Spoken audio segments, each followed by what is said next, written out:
Bonsoir les amis, bonsoir à tous, bonsoir à toutes. Bonsoir, bonsoir, bonsoir, bonsoir. Content de vous voir ce soir pour notre dernière soirée de l'école du serviteur. Quand je dis des dernières soirées, en fait c'est les dernières soirées de cette session parce qu'on veut le refaire régulièrement. Et voilà, on ne va pas le refaire cette année en 2024. Par contre, on va démarrer une autre école à l'automne, on vous en parlera plus tard. Mais voilà, on va refaire l'école du serviteur avec principalement les mêmes thèmes. Mais on verra aussi si, par exemple, en 2025, on estime qu'il y a d'autres thèmes à ajuster, à rajouter, d'autres à enlever. Ben, on se laissera conduire pour que ça représente vraiment nos besoins du moment. Voilà, parce qu'on ne veut pas offrir des formations théoriques, mais on veut que ce soit vraiment, que ça réponde à des vrais besoins de nos vies et du plan de Dieu pour nous, ici et aujourd'hui. Amen. Donc voilà, donc c'est pour ça qu'on va le refaire, mais là c'est la dernière session de cette série-là. Et donc on remercie le pasteur Tarcisio, le pasteur Luciana d'être parmi nous ce soir. Est-ce qu'on peut les applaudir chaleureusement? Bienvenue à tous les deux. Merci beaucoup. Merci, c'était un souhait de vous avoir parmi nous ce soir, depuis le début de ces soirées-là. Et puis voilà, alors on sait que c'est pas toujours simple de se déplacer. Mais merci d'être venus. Ils sont venus cet après-midi. Ils vont repartir demain. Donc, ils ont vraiment fait l'aller-retour de Colmar-Pontoise. Donc, juste pour nous. Donc, on les remercie de ce temps que vous prenez pour nous. Que le Seigneur vous bénisse.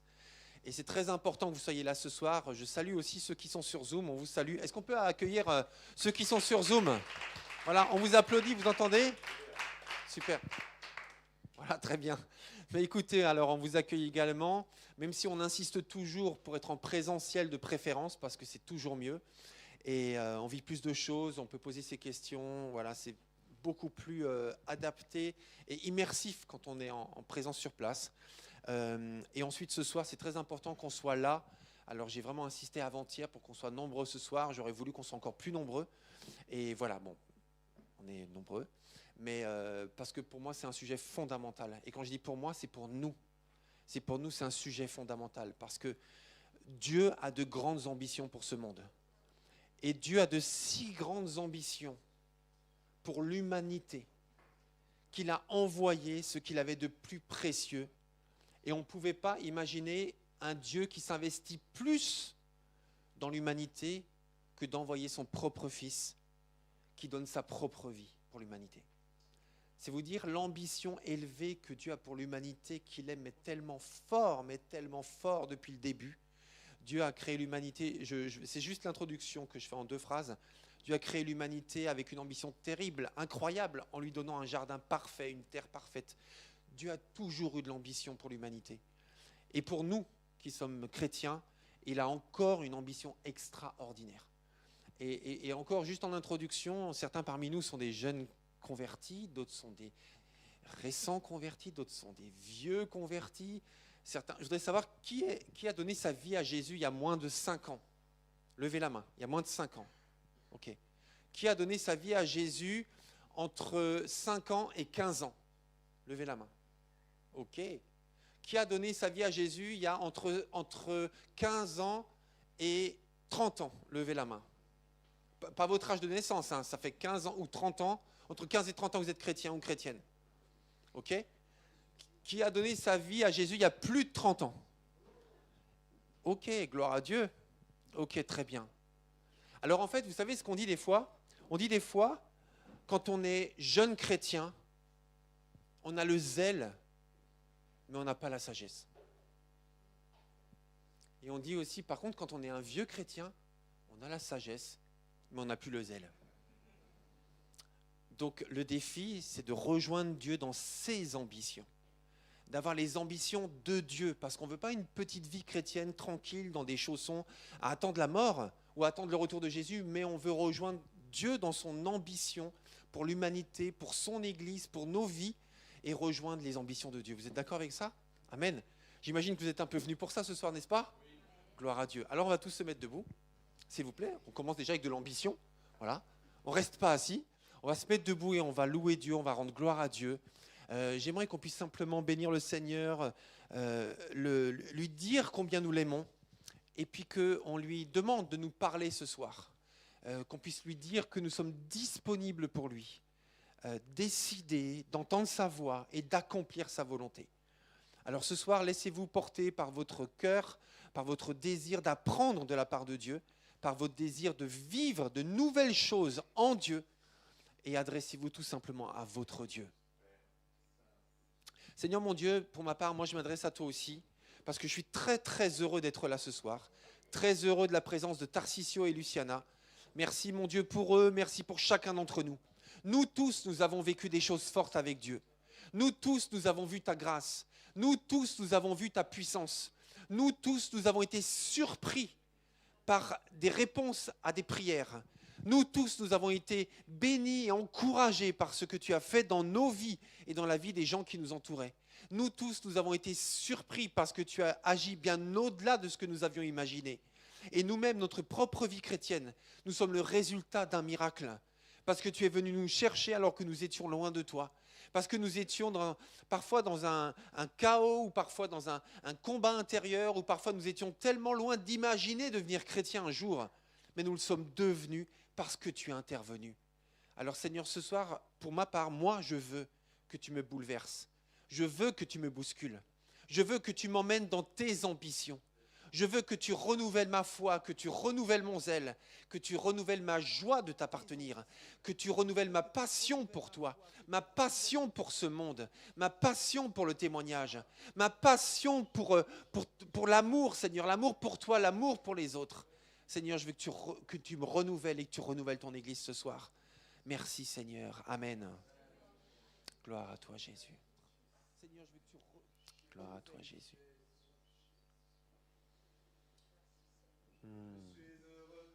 De venir t'adorer et lever les mains et chanter. Je suis heureux de venir t'adorer et lever les mains et louer. Je suis heureux de venir t'adorer et lever les mains et chanter. Je suis heureux de venir t'adorer et lever les mains et louer. Béni soit le nom du Seigneur, béni soit le nom du Seigneur, béni soit le nom du Seigneur pour toujours. Béni soit son nom. Béni soit le nom du Seigneur, béni soit le nom du Seigneur. Béni soit le nom du Seigneur pour toujours.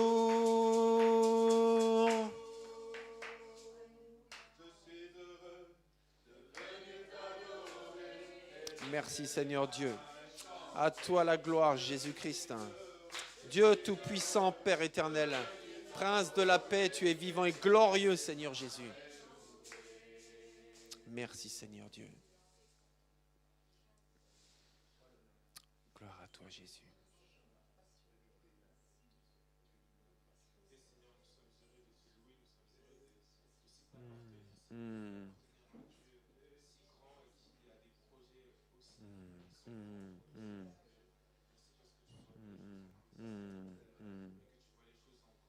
C'est vrai, c'est vrai.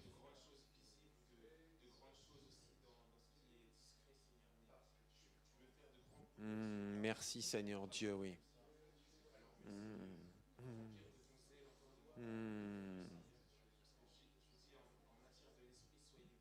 Merci Jésus, c'est vrai, c'est vrai.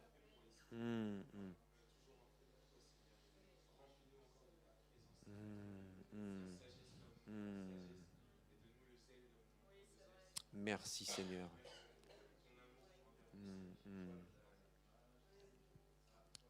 Amen, gloire à toi Jésus.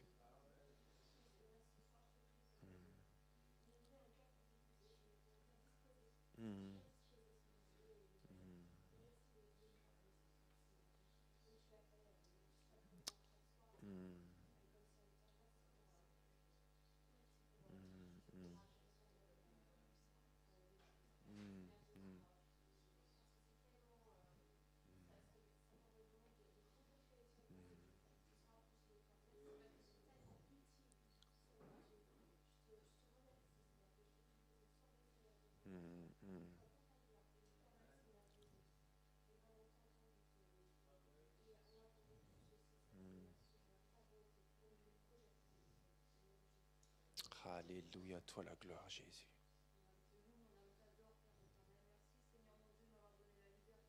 Mm, mm, mm, mm.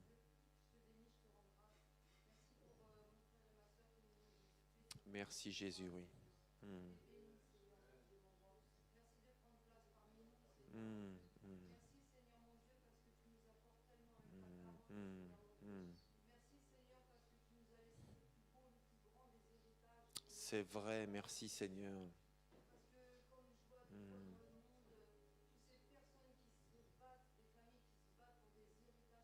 mm, mm, mm, mm, mm.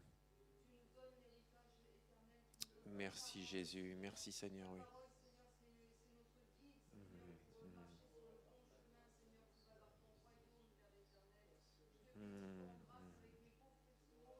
mm, mm,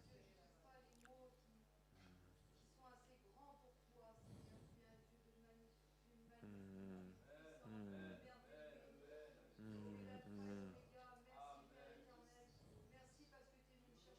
mm, mm, mm, mm. Merci Seigneur Dieu, oui. Mm, mm, mm, mm, mm, mm. Oui, Père, oui, oui. Mm, mm.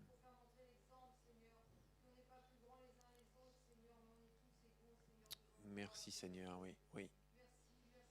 Mm, mm,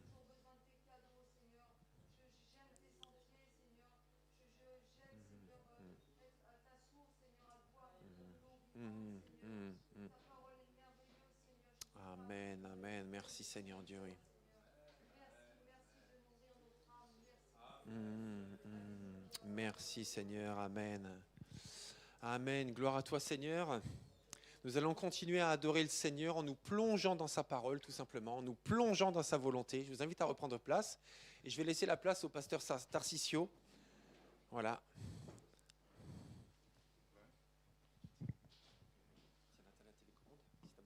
C'est ça. Il m'a expliqué là comment ça marche. D'accord, super. Je circule avec le micro s'il y a des questions ou des interventions.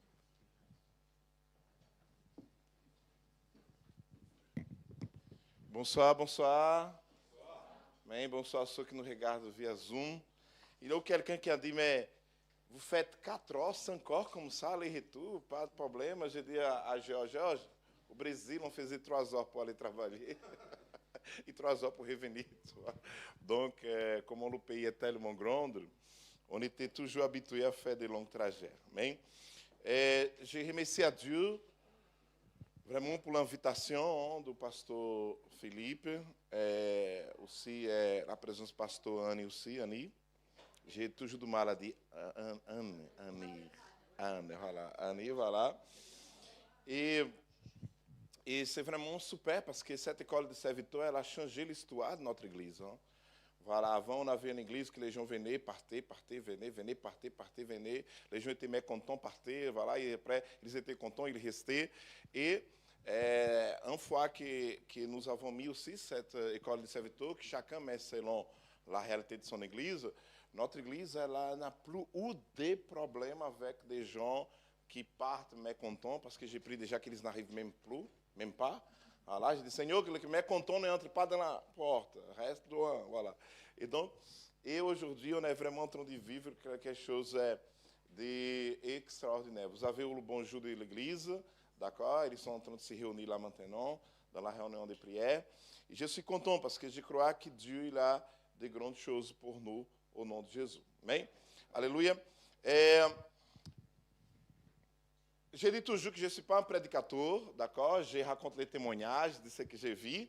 Amém? J'aimerais déjà vous donner la foi, déjà, avant le sujet. Est-ce que vous croyez que Jésus visite les gens? Oh. Est-ce que vous croyez, de nouveau, est-ce que vous croyez que Jésus visite les gens aujourd'hui? Oui. Amém? Je vais vous raconter, que pour vous donner la foi, pour chauffer déjà. Amém? Alléluia. Donc, il y a eu une fuite d'eau dans ma maison. Donc, j'ai appelé une entreprise.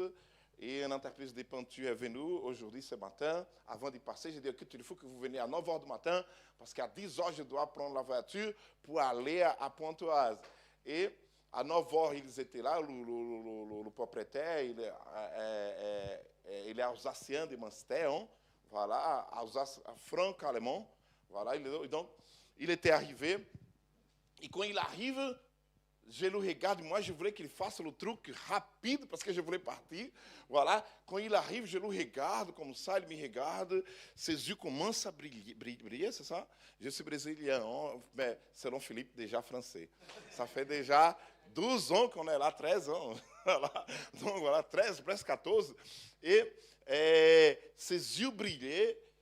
Aí là, je ne voulais même pas offrir un café parce que je voulais qu'il parte. Aí là, j'ai dit, vous voulez un café, monsieur, un thé? Oui, un thé. Aí j'ai dit, oulala, ça veut dire que ça va prendre du temps. Voilà. Et donc, aí là, Luciane a préparé le thé, etc. Il a fait le truc là de la peinture, le devis.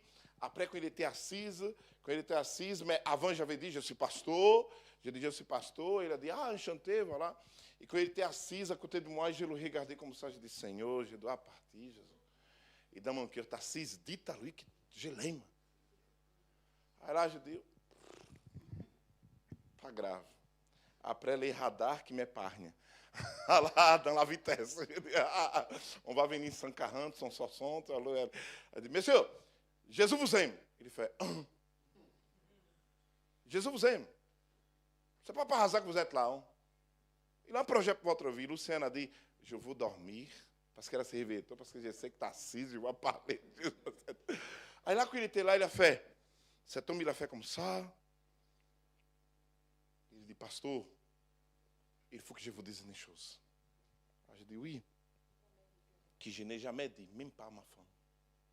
Je me suis marié, il s'appelle, comment il s'appelle? Roger, voilà, Roger Becker, quelque chose comme ça. Et donc, il dit, je me suis marié à l'âge de 18 ans, mon épouse avait 17 ans. Et donc, à l'âge de 20 ans, j'ai eu une maladie que les médecins ne savaient même pas. J'avais un maux de tête énorme. Et le maux de tête était tellement grand. Et on voulait un enfant. Et on a passé 4 ans sans pouvoir avoir cet enfant. Et ils m'ont mis à Strasbourg, dans l'hôpital de Strasbourg, dans le 4e étage, comme ça. Il avait une centaine, mais moi, j'étais dans un désespoir tellement grand, pasteur, que j'ai entendu, là, j'ai dit, non, il faut que je meure, je ne peux pas rester comme ça. Et j'ai entendu une voix qui m'a dit, alors, résoudre ce problème et se jette. Et là, je suis allé, il avait du béton en bas. E pendant 20 minutes, une guerre avec moi, et un truc avec moi, parce que je ne suis pas chrétien, je n'ai pas d'arrière-plan chrétien. Il a dit, là, je voulais me sauter, et j'avais dit, mon bon Dieu, je vous avais déjà remarqué que les non-chrétiens disent toujours bon Dieu. Oui, non, c'est ça? Il dit, bon Dieu, si tu existes, sauve-moi. Quand j'ai dit ça, parce que j'étais devant la fenêtre, j'ai écouté dans la porte, toc, toc, toc. Pardon, je ne peux pas faire ça dans le micro, ce n'est pas bon. Okay, voilà. Et donc, toc, toc, toc. Et là, un homme ouvre la porte, il entre, il dit, vous voulez me parler? Wow. Wow. Il dit, non, monsieur, j'ai vu qu'il n'était pas un médecin, qu'il n'était pas infirmier. Vous voulez me parler? Il dit, non, non, monsieur, je ne vous connais pas. Il dit, non, non, non, vous voulez me parler? C'est vous? Il était assis, et je me suis assise, quand il s'était assis, pasteur, il n'avait plus le désir de suicide. Il avait quelque chose qui entrait là. Ce monsieur, il lève les mains et dit, à partir d'aujourd'hui, tu n'as plus de douleur. Tu vas arrêter de prendre les médicaments. Pour le pasteur, quand il a mis la main là, ça arrêtait tout. Et j'ai posé le nom à lui. Comment vous appelez? Il a dit Emmanuel. Il dit, pasteur, qui est ce Emmanuel dans la Bible? Waouh! Qui c'est cet Emmanuel dans la Bible, pasteur? Qui est cet Emmanuel? Ah, et là, je dis, et pasteur, vous avez remarqué que quand je suis entré ici, mes yeux brillaient. Parce que ça fait, pasteur, plus que de 32 ans que j'ai caché ça. Je n'ai pas dit ça à personne, parce que les gens me prennent comme un fou. Mais quand je suis entré dans cette maison, pasteur, j'ai vu le même homme en vous. Waouh! Est-ce qu'on peut applaudir Jésus? Amen, alléluia. Yes! Yes! Alléluia! J'ai dit Amen! Alléluia! J'ai dit, monsieur, asseyez-vous là! On va inviter, c'est Jésus qui est là, alléluia! Il a donné la vie à Jésus. Quand j'ai raconté à mon fils a dit, Dieu n'a pas besoin de l'être humain pour faire quelque chose, mais c'est quand même un honneur qu'il puisse compter avec nous. Dites Amen! Ça va, non? Applaudissons Jésus, Amen! Chauffer un peu.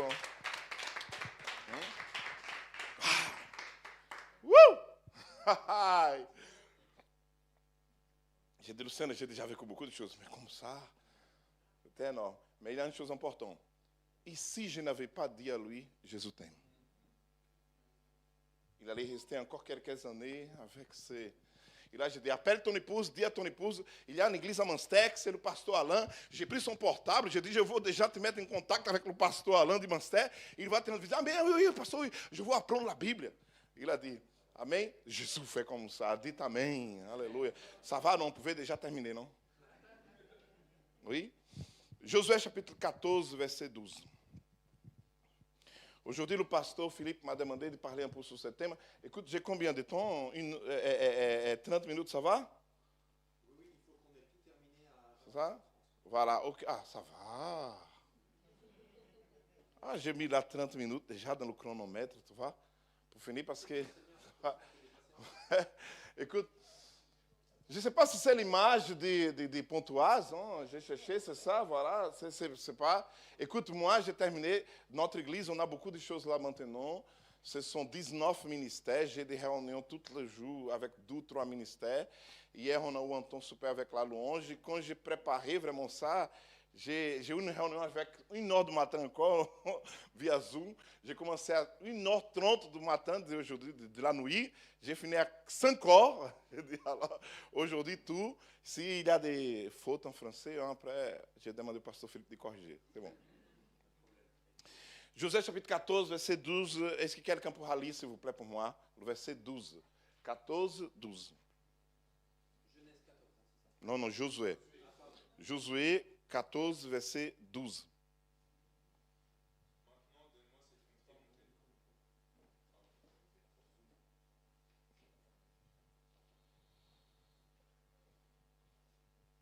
Non, maintenant donne-moi cette contrée montagneuse que l'Éternel m'a promise à ce moment-là. À l'époque que tu as appris que des Anakim y habitaient dans de grandes villes fortifiées. Si l'Éternel m'assiste, je les en déposséderai comme il l'a affirmé. Mais répétez, s'il vous plaît. Maintenant, donne-moi cette contrée montagneuse que l'Éternel m'a promise à ce moment-là. À l'époque, tu as appris que des Anakim y habitaient dans de grandes villes fortifiées. Si l'Éternel m'assiste, je les en déposséderai comme il l'a affirmé. Amen. Alléluia. C'était l'année 2011. J'étais invité pour, non, 2010, ça, j'étais invité pour être pasteur de l'église de Dieu de Colmar. Et quand je suis arrivé, il avait la plupart des gens étaient des personnes âgées. Et là, ils demandaient une relais. Ils disaient, nous voulons une relais. Parce qu'on n'a pas vraiment beaucoup de jeunes dans l'église et on veut grandir. Et là, il a dit, pasteur Tarcísio, qu'est-ce que vous nous proposez comme vision? Moi, j'ai dit, qu'est-ce que je vous propose? Gagner Colmar. Aí lá eles vão dizer, gagner Colmar? Oui, gagner Colmar e environ. Il faut gagner Colmar, il faut que notre église soit une église influente dans la ville, il faut que dans la mairie on a des gens, il faut avoir des gens parmi les profs, parmi l'éducation, dans tous les domaines de la ville, il faut avoir des gens. On va gagner Colmar. Et quand je dis ça, il y a eu 3, 4 do conseil qui disent, c'est pas possible, pasteur. Ça c'est impossible. J'ai dit oui, j'ai remarqué que même cette église, elle n'est pas connue dans la ville. J'ai fait un petit tour. Les gens ne savent même pas l'église de Dieu de Colmar. Les gens ne connaissent pas. Les non-chrétiens ne connaissent pas. Et là, il a dit, c'est pas possible, Tarcísio. J'ai dit, non, on va gagner Colmar. Nous allons payer le prix qu'il faut pour gagner Colmar. Et ça nous a vraiment l'effrayé. Et je me souviens qu'à l'époque, j'ai demandé tout de suite, combien vous avez en caisse? Combien vous avez en caisse? Ils ont dit, on a 25 000. J'ai dit, oh là, on va tout utiliser. Pour gagner Colmar. Aí Cata dit, mais pasteur, ça c'est pour payer ton salaire. J'ai dit, non, Jésus se débrouille pour payer le salaire. Jésus se débrouille pour payer le salaire et on va gagner Colmar. Et je sais qu'il y a eu une vingtaine de personnes qui sont parties de l'église à cause de ça. Et moi, j'avais dit non, nous allons investir, nous allons faire des choses qu'aucune église n'a jamais fait. Nous allons exploser cette ville, nous allons faire du bruit dans cette ville. Les gens vont entendre qu'il y a un peuple, ok, qui aime cette ville. Et donc, à l'époque, on a commencé à faire ça. On a commencé d'abord par la prière, par l'intercession. On a gagné le domaine spirituel. Et après, on a commencé à attaquer dans la ville. Et donc, après, on était une quarantaine de personnes, je ne me souviens plus. Après 13 ans, 12, de 40 personnes, on a passé presque à 300. Et maintenant, lundi dernier, moi et la pasteur Luciana, on était les seuls pasteurs, avec un autre pasteur de Gitan, qui était invité par le maire personnellement pour faire partie de vœux du maire. Et donc, on était là. Et même dans le vœu du maire, on était en train de parler de Jésus aux gens. Quand le maire dit bonjour, pasteur, je dis bonjour, monsieur, Dieu vous bénisse, Jésus a un projet dans ta vie. Alléluia. Et donc, ce que j'aimerais vous dire, même mon objectif ici, c'est vraiment vous motiver. Pourquoi? Parce qu'il y a plusieurs définitions d'ambition. Je sais qu'il y a beaucoup de gens qui s'attachent au mot ambition dans le côté négatif. Moi, je laisse le côté négatif à côté. Mais l'ambition, c'est vraiment... je ne sais pas si j'ai mis déjà là. Oui, voilà, après. Voilà. Ambition, c'est vraiment un désir puissant qui conduit à la volonté de surmonter les obstacles afin d'atteindre un but. Je vais vous répéter. Ambition, c'est un désir puissant qui conduit à la volonté de surmonter les obstacles afin d'atteindre ou toucher un certain but. Et vous avez lu l'histoire de Caleb. Caleb, il était un homme qui a reçu une promesse quand il avait 40 ans. Dieu, através de Moïse, dit à Caleb, Caleb, tu seras le propriétaire de la terre de Hébron.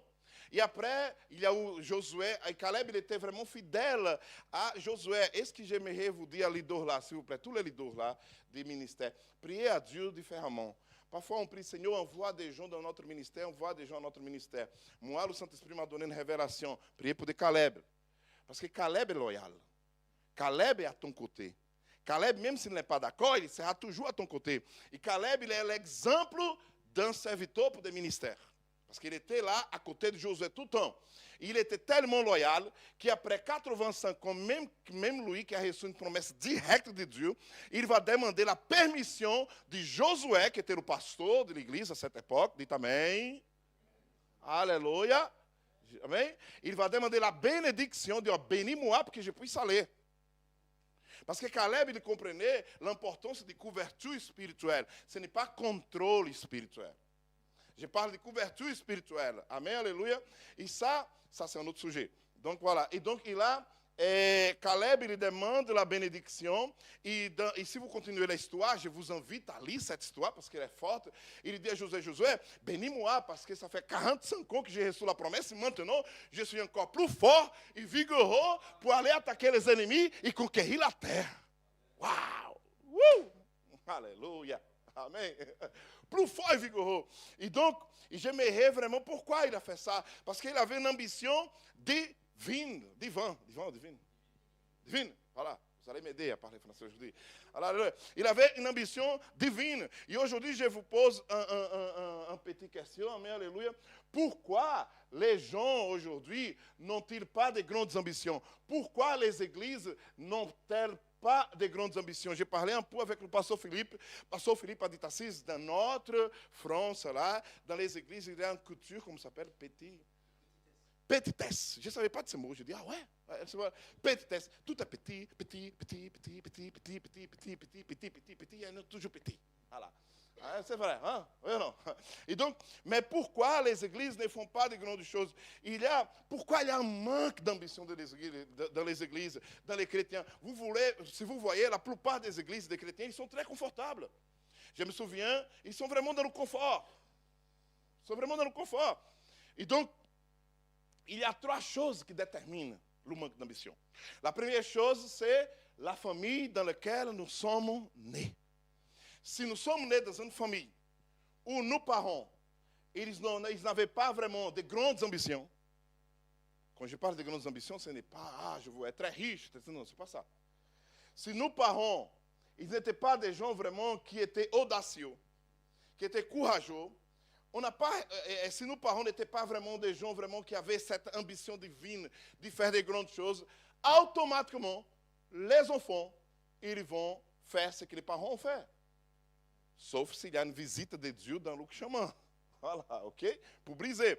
La première chose, c'est la famille que nous sommes nés. Moi, je suis né, comme j'ai dit mon histoire un peu, vite fait, je suis né dans un adultère. Ok? Ma maman, dans le premier jour que je suis né, ma maman, elle a choisi d'être la 12e femme de mon papa. Elle m'a laissé chez mon papa et ma mamie. Et dans ma famille, personne n'a jamais fait université. Dans ma famille, personne n'a jamais fait une formation. On était là-bas dans la favela. Et donc, moi, je suis né avec ça. Mais Dieu a fait son intervention. Amém, alléluia. Donc, la deuxième chose, c'est aussi la ville qu'on grandit. L'atmosphère qu'on fréquente. Les amis qu'on fréquente. Le lieu que nous fréquentons détermine aussi la ville, vraiment si nous serons des gens ambitieux ou pas. Et donc, si on est toujours dans une ville où les gens voient toujours petit, petit, petit, petit, petit, nous allons voir toujours petit, petit, petit, petit, petit, petit. Et la troisième chose, okay, c'est à l'église qu'on fréquente. Et là, ça commence pour nous. Là, ça commence pour nous, les pasteurs. Si nous, les pasteurs, on adapte à l'église dans une vision petite, à l'église sera toujours petite. À l'église va réagir toujours petite. Et parfois, nous avons peur. Non, ça, je laisse après. Parce que voilà. Amen. Parce que l'ambition, c'est une question de mentalité. Là, ok? Voilà. Et l'ambition, c'est une question de mentalité. Si vous êtes avec des gens avec une mentalité petite et médiocre, nous serons des personnes sans ambition. Mais si nous sommes avec des gens qui voient grand et qui vont réaliser de grandes choses, nous serons des personnes très ambitieuses pour les projets et pour faire de grandes choses pour Dieu. Amen. Quand je suis arrivé à Colmar, j'avais dit, nous allons gagner la ville. Pour eux, ce n'était pas normal. Pour eux, c'était impossible. Mais pour moi, c'était la chose plus normale. Pourquoi? Parce que mon maître, je suis né dans une église, où mon pasteur, que c'est Alana, voilà, tu as demandé, voilà, pasteur Alana, c'est ça, Alana, il était ici en France. Hein, et pour certaines personnes, ce qui est extraordinaire est normal, pardon, pour certaines personnes, gagner la ville de Colmar est ce qui est extraordinaire pour eux. Pour moi, c'était normal parce que j'ai reçu une identité. Quand j'ai donné ma vie à Jésus, j'ai eu un pasteur, alléluia, amen, qui lui, il avait déjà gagné 3, 4 villes. Et pour lui, c'était normal. Lui, il était quelqu'un, alléluia, qui arrivait dans une église vide, il remplissait. Et moi, j'ai grandi avec ça, il m'a fait cette transmission. Et donc, et c'est pour ça qu'à l'église qu'on fréquente, elle est très importante, amen, alléluia, je vois que vous êtes dans ces chemins, que vous prenez ces chemins, le pasteur Philippe aussi, moi aussi, amen, alléluia, parce que ici en France, malheureusement, on est victime de cette culture de petitesse, voilà, de petitesse, mais,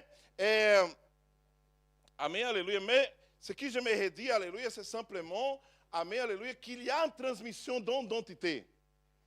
Si vous commencez à être ambitieux pour Dieu, ceux qui viendront après seront aussi. Amen. Aujourd'hui, je vois, après je vais vous parler de notre église aujourd'hui, parce qu'on a 2 générations. Et donc, je vais vous donner un petit exemple. Ces 3 hommes-là.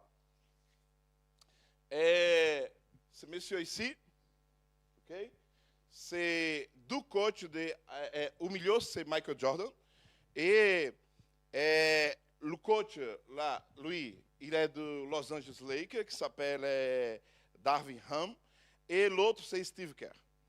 Et depuis 6 ans, ils sont devenus coachs.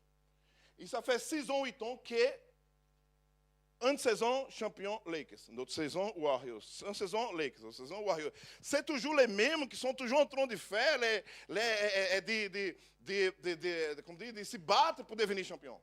Aí là, moi, je suis curieux, parce que je regarde, je dis, je vais chercher l'histoire. Et quand j'ai cherché l'histoire, j'ai commencé à voir ces coachs-là qui parlaient, ils disaient, non, il faut qu'on soit champion, il faut qu'on soit champion, il faut gagner, gagner, gagner. Ils arrivaient à transmettre cette identité pour son équipe. Et là, après, j'ai découvert une chose. Tous les deux, quand ils étaient plus jeunes, ils ont joué avec cet homme. Le plus grand champion de la NBA. Donc, ça veut dire qu'ils ont pris l'identité de cet homme-là, Michael Jordan, ils maintenant transmettent à leur équipe. Vous avez compris? Waouh, comme c'est fort ça. Amém? En pratique, comment vivre des ambitions divines? Est-ce que vous avez déjà vu le lion? Amen. Quelle est la différence? On sait que le lion, j'ai déjà parlé de ça, les gens disent, le lion, il est comment s'appelle, le roi de la savane, voilà. Il est l'animal, c'est vrai, hein, c'est vrai, il domine la savane, mais laissez-moi vous poser une question. Est-ce que le lion, c'est l'animal plus fort de la savane? Plus rapide?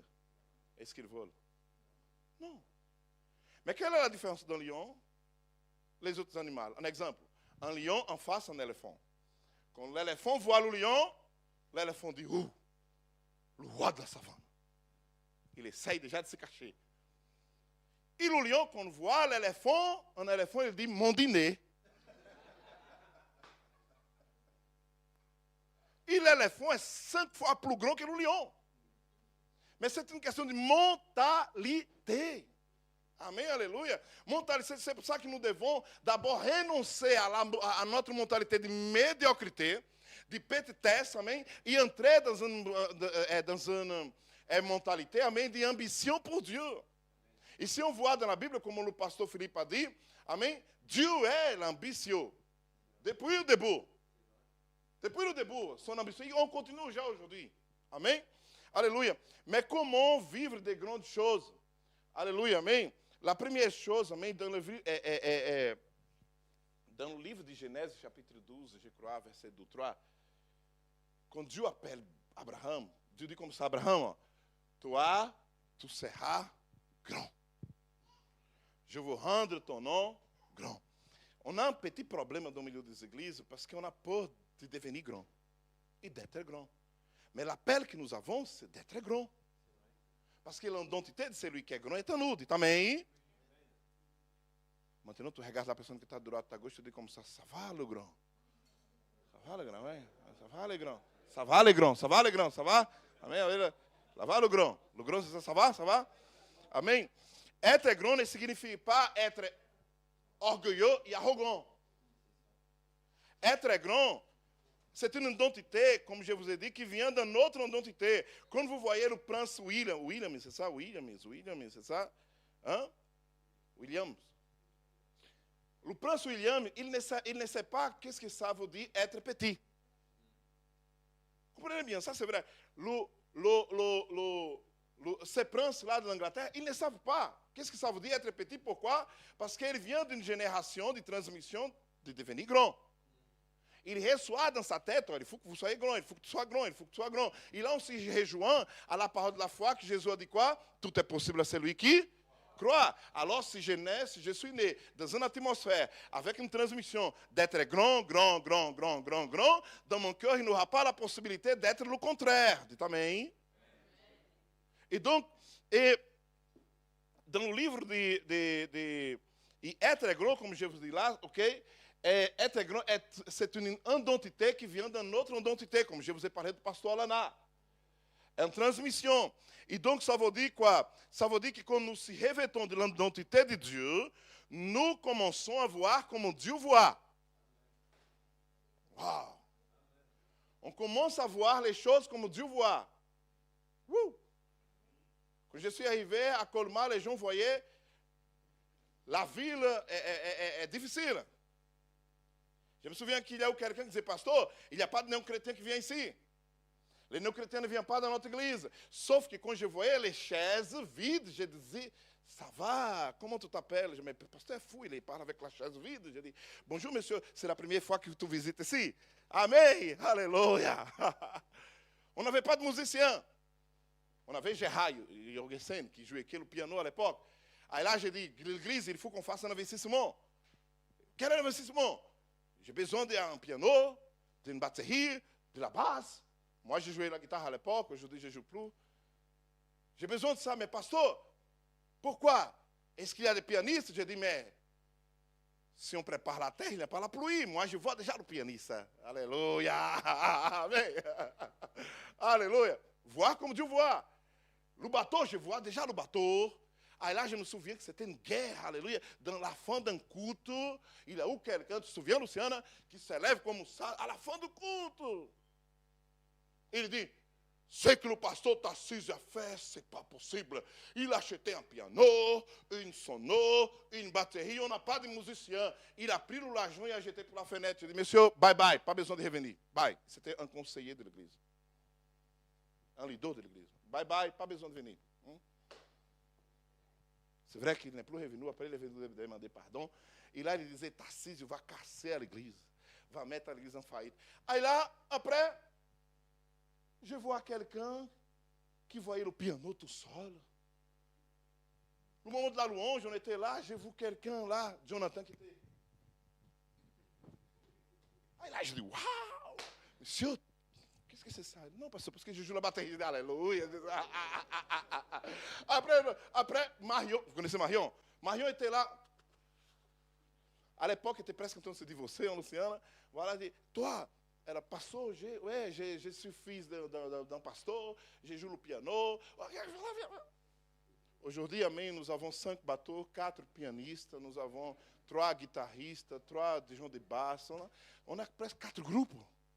Parce que quand on se revête, amém, alléluia, de cette identité de Dieu, on voit comme Dieu voit, amém, on ressent ce que Dieu ressent. Qu'est-ce que Dieu ressent pour cette ville? Vous avez déjà remarqué, qu'est-ce que Dieu ressent pour cette ville? Est-ce que Dieu voit la ville de Pontoise impossible ou votre village impossible? Ou Dieu dit non, ça c'est à moi. Alléluia. Ça c'est moi. Ces gens c'est à moi. Amen. La première chose, amen, alléluia, que nous devons faire, amen, alléluia, c'est décider de grandir et d'être grand. Et ça commence déjà dans notre vie personnelle. Waouh! Ça commence déjà dans notre vie personnelle. Si nous voulons vivre des ambitions divines, on doit décider, on décide d'être grand. Amen, alléluia. Aujourd'hui, notre église, on est déjà, d'ici à quelques jours, un mois, 2 mois, nous allons signer l'achat du nouveau local. Après, je vous dis, ok, voilà. Mais je suis déjà, dans la réunion que je suis avec les leaders là, tout de suite, je dis, vous savez que nous allons faire un 12e culte. Ils ont dit, hein, pasteur? 12e culte, ouais, on aura un culte le matin et l'après-midi. Donc, on doit commencer déjà à imaginer l'équipe qui vont travailler le matin et l'après-midi. Aí ils disent, à partir de quand? Je dis, mon projet, c'est septembre. Mais mon projet, ce n'est pas mon projet. Dieu, il pourra faire avant. Amen. La 12e chose, alléluia, qui, pour avoir des ambitions divines, parce qu'aujourd'hui, je ne suis pas là, je suis vraiment pour vous contaminer. Dites amen, amen, ça va? Ça va, non, ça va? Alléluia, vous allez sortir d'ici. Oh. Amen, alléluia. La 12e chose, amen, alléluia, c'est entreprendre et investir. Moi et Luciana, on a fait une prière parce que le pasteur Luciana, elle était chef de 5 entreprises de son papa.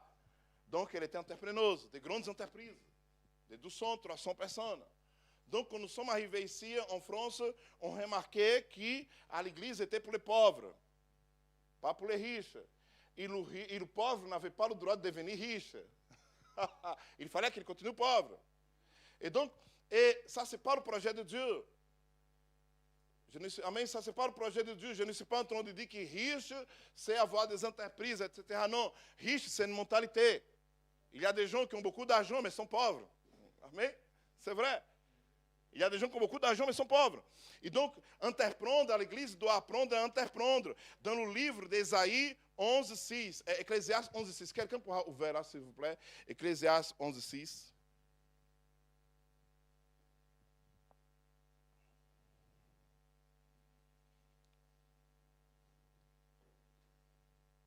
Ça va?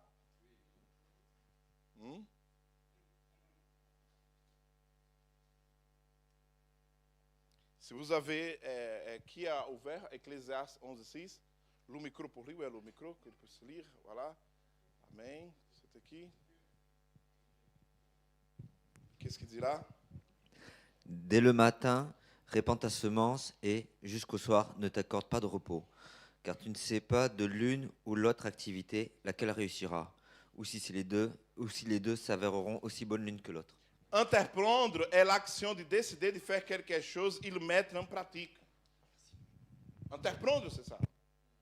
Et tous les entrepreneurs, ils n'ont pas démarré avec, là, s'il vous plaît, comprenez bien, ils n'ont pas démarré avec des grandes choses. Ils ont commencé là avec une petite chose, après ils ont grandi, après ils ont grandi, après ils ont grandi. Ça n'a rien à voir avec mentalité petite. Ça veut dire évolution. Vous avez compris? Donc, e pour entreprendre bien, nous devons d'abord définir des projets et les accomplir ou réaliser, je ne sais pas si c'est dit ça. Voilà, ok? Parce que définir des projets et les réaliser et accomplir. D'accord? Commencer, comme je vous ai dit, avec des petits projets, puis des moyens, à fond de grand, et définir, et si possible, réadapter, mais jamais perdre le but. Il y a des gens qui pensent, moi j'ai commencé comme ça, après là, voilà, et maintenant je ne sais plus y aller. Non, non, gardez toujours le but. Parce que parfois nous choisissons nos chemins, et Dieu prend ses chemins. Amen? Amen. Donc, mais ne perdez jamais l'objectif de vue. Amen, alléluia. On était dans une petite église, ce qui était déjà Colmar, vous voyez. Et je savais que mon église, elle n'était pas prête pour vivre de grandes choses. Moi, j'avais vécu déjà au Brésil. Mais mon église n'était pas prête. Et donc, il fallait faire une transition. Et donc, comment on a commencé? On est allé dans la mairie et j'ai dit, mais s'il vous plaît, est-ce que vous avez une salle pour que je puisse faire des fêtes de Noël? Oui. Ah là. Et quand je disais, frère et soeur, on doit sortir d'ici, les gens, pasteur, c'est pas possible. Comment on va payer? On n'est pas nombreux. Je dis, oui, mais si on fait des places, si on ne fait pas de place, on prie pour qu'il... Regardez-moi, s'il vous plaît. Amen. On prie pour que le Seigneur nous envoie des gens et on n'a pas de place même pour nous. Hein? Est-ce que vous croyez que notre Dieu est responsable? Mais on va arrêter de prier? Non, prie. Seigneur, envoie des gens et nous donne une place plus grande. Alléluia. Amen. Et donc là, on a commencé dans le culte de Noël. Après, j'ai dit, non, mais on va faire baptême ici. OK. Après, on va faire une fois par mois. Écoute, ça c'était tellement exceptionnel, alléluia, qu'il y a eu un moment que les gens ne voulaient pas. Après qu'on faisait le baptême dans la salle de la famille, les gens disaient, pasteur, c'est plus possible qu'on reste ici dans cette petite salle, pasteur. On doit sortir, pasteur. Les gens qui me disaient de ne pas y aller maintenant me motivent à chercher un local. Applaudissons à Jésus, alléluia. Amen, alléluia. Pourquoi? Parce que c'est entreprendre. Amen. C'est entreprendre, alléluia. Et aujourd'hui, amen, nous sommes dans le Colimatis. La salle que nous avons louée en 2017. On est un de ces sorties-là, Dieu nous a envoyé au Colimatis. Amen, là maintenant nous sommes là. L'après, deuxième chose, okay, je ne sais pas si c'est le bon, s'il vous plaît, si là, comme dit, calculer le résultat, pas le coût. Parce que qu'est-ce qu'on a dans cette culture française, nous, en Jésus, voilà, c'est cher. C'est cher. C'est vraiment cher. Écoute, on va faire là 50 bouquets de roses pour donner à les voisins. C'est cher. Pas, le problème, ce n'est pas ici. Il y avait ce problème à Colmar. Ici, n'a pas. Amen. Et là, je pose une question à vous. Combien coûte la vie d'une âme? Pas de prix. Combien coûte votre salut? Investir, c'est calculer le résultat et ne pas le coût. Beaucoup de gens ne progressent pas parce qu'ils sont prisonniers. Ce qui est cher. Mais pas le résultat. L'année où j'ai fait le week-end de couple, avec ces 25 000, on a fait une petite folie. J'ai dit, Luciano, alléluia. Écoute, chaque fois qu'on avait des réunions de conseil, Gérard Hugensen, il faisait comme ça. Qu'est-ce qui t'assise à la porte aujourd'hui? J'ai dit, hey, on va faire un week-end de couple pour 25 couples. Ah ouais. Et c'est combien? 4 sont pour nous et 150 pour eux. Então, si c'est calcul-là, 400 pour nous. Oui, à l'église va payer 400 et eux, ils vont payer 150. On va du vendredi au dimanche. Mais 20 personnes à 400, je dis, c'est top. Allez voir, on va arriver. On a fait le premier week-end. 24 couples. On est allé dans un super hôtel. On est arrivé le vendredi soir, aí le samedi matin, et on a invité des gens. Sauf que je n'ai pas dit, il y a encore les orateurs. On a invité des gens. Après, on a fait le 12e week-end. De 24, on a passé pour 50. Après le 12e, alléluia, on n'avait plus d'hôtel pour faire parce qu'il était tellement 100 couples. Depuis 2010, depuis ces 2 week-ends, notre église n'a jamais vécu un divorce. Pardon. Notre église n'a jamais vécu un divorce. Parce que ces 24 couples, ils ont reçu une identité. Je sais, il y a un truc de baptême ici, non? Est-ce qu'il y a quelqu'un qui n'est pas baptisé aujourd'hui? Profite! Profite, alléluia, que je suis déjà en train de remplir le truc. Amen, alléluia. Alléluia. C'est comme je disais, amen, alléluia. Et aujourd'hui, on a presque une centaine de jeunes. On a plus que 80 enfants. Mais tout a démarré avec cet investissement pour 24 couples. Ils ont contaminé des autres couples, et après des autres couples, et après des autre couples. Moi et la pasteur Luciano, on voyait ça. Ils n'arrivaient pas à voir, mais on voyait. Amen. Pas le coup, mais le résultat. Ça va? Je ne suis pas en train de dire que vous devez faire. Pasteur, oui?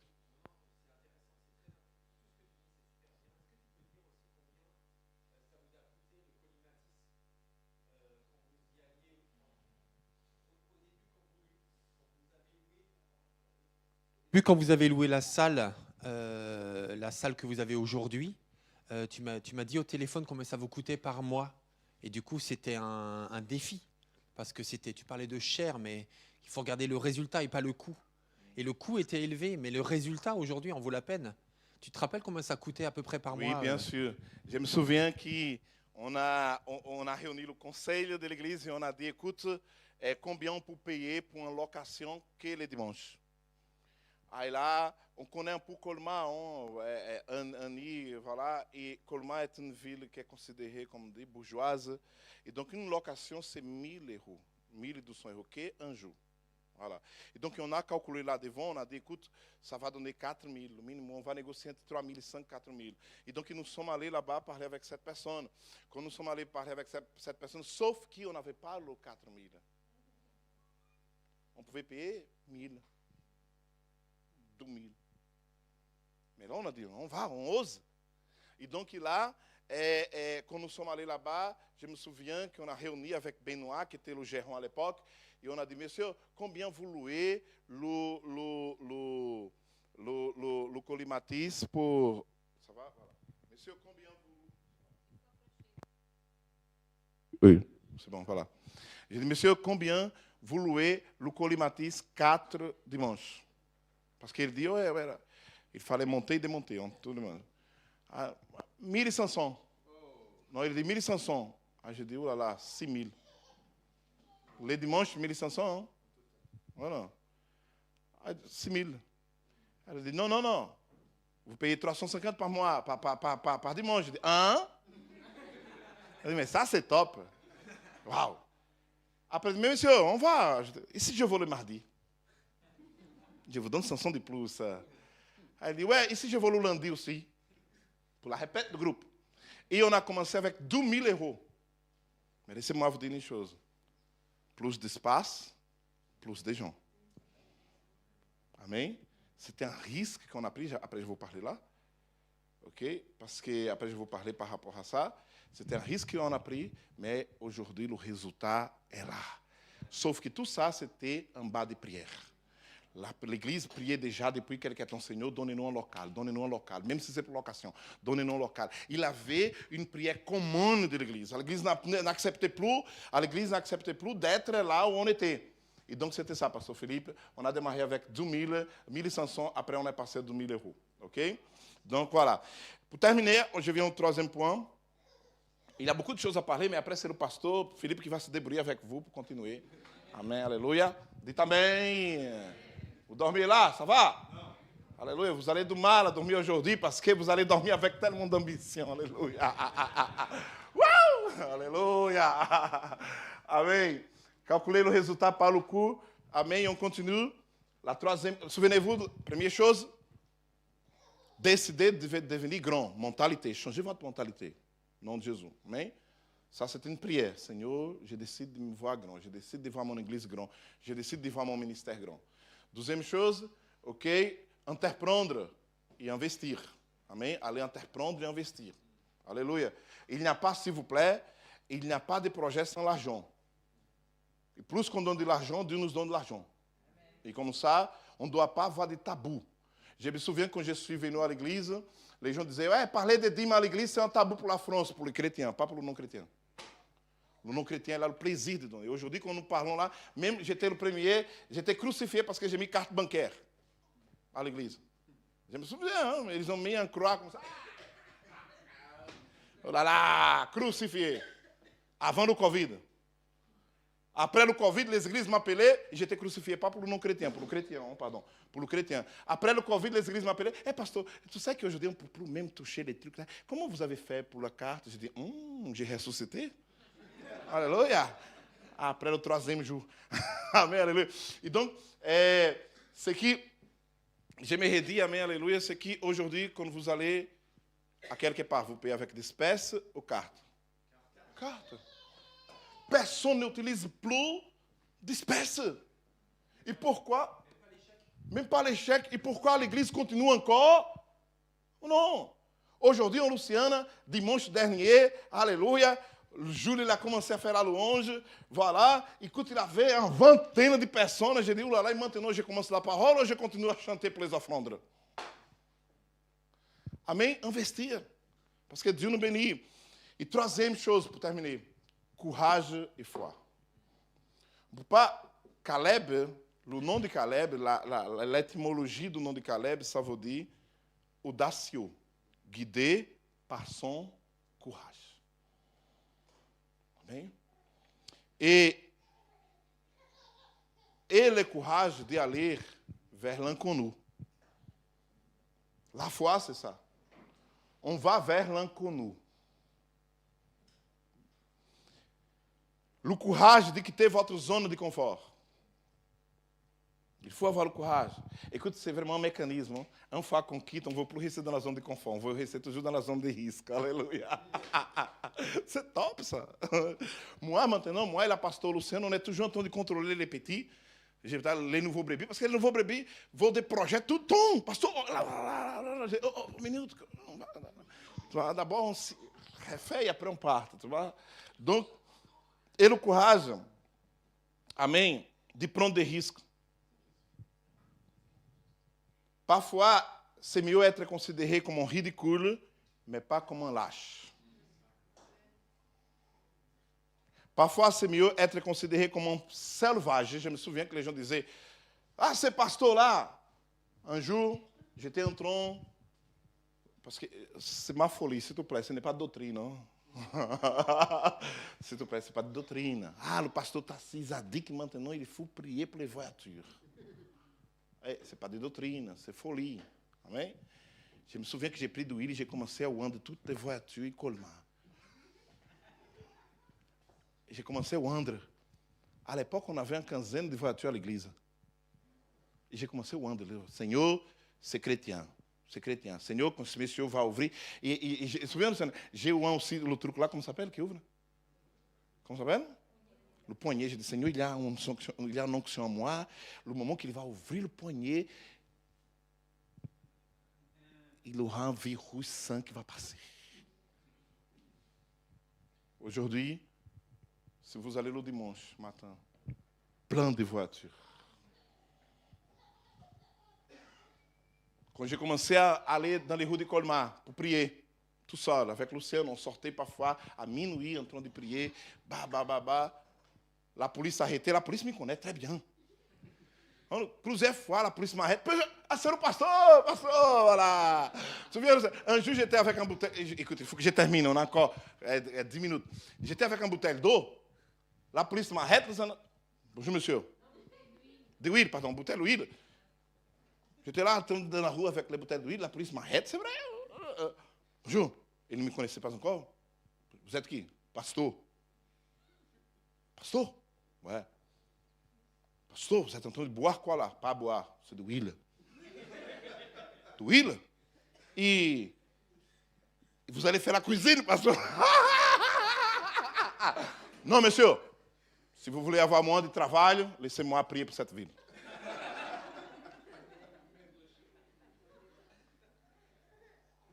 Vous voulez savoir qu'est-ce que le maire a dit dimanche en lundi? Hein? Vous ne se rendez pas compte, parce qu'on a prié pour les entreprises. On a prié pour la ville. Le maire a dit, vous ne se rendez pas compte, mais Colmar est en train de vivre un temps de prospérité et de paix plus que les autres villes en France. Aí je me souviens de la bouteille d'huile. C'est pas doutrine, non? Quoi?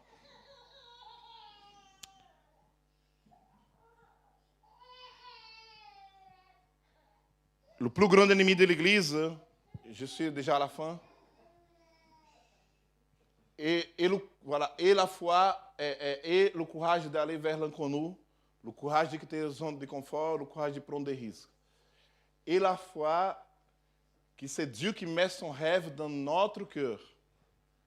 Et que à partir qu'il met son rêve dans notre cœur, cela devient une ambition divine. Amém? Et la foi. Et la foi. Et tous les rêves de Dieu, il y a un timing à respecter. Dieu ne va jamais brûler les étapes. Dieu ne va jamais brûler les étapes. On ne peut pas être Paul sans avoir être Timothée. Vous avez compris, non? Pourquoi il y a tellement de suicide spirituel? Je parle de suicide spirituel, c'est des gens qui acceptent Jésus, ils viennent dans l'église, ils vont déjà être Paul. Mais il n'a pas passé dans les stages non, d'être Timothée. Timothée, d'abord, il apprend. Il voit Paul comme Paul fait. Après, il devient Paul. Oui, non? Donc, le plus grand ennemi de l'Église française, c'est l'excès de politesse. Politesse, c'est ça? Non, politesse. L'excès. Oui, c'est ça. Oh? L'excès de politesse. Très poli. Non, non, on va déranger. Non, non, il faut déranger. Il faut déranger. Avec l'amour et grâce. Alléluia. Amen. Vous vous souvenez quand je suis allé rendre visite au maire de Colmar? Bonjour, monsieur. Bonjour. Je suis pasteur Tarcísio. Bonjour. Voilà, monsieur, je suis là pour vous donner un message. Quel est le message? Socialement, c'est vous qui s'occupez. Spirituellement, c'est moi. La paix de cette ville dépend de moi. Il a fait. OK? Dieu vous bénisse. Et la foi, c'est que Dieu, voilà. Et la foi, mais que Dieu va accomplir, et ce n'est pas vous. C'est Dieu. Amém. Et la foi que le seul but de vos ambitions, c'est la gloire de Dieu.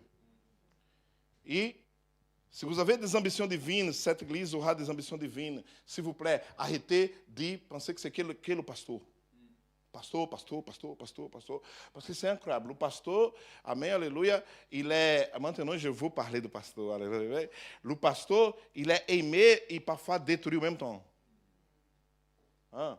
Ne permettez même pas une critique vers le pasteur.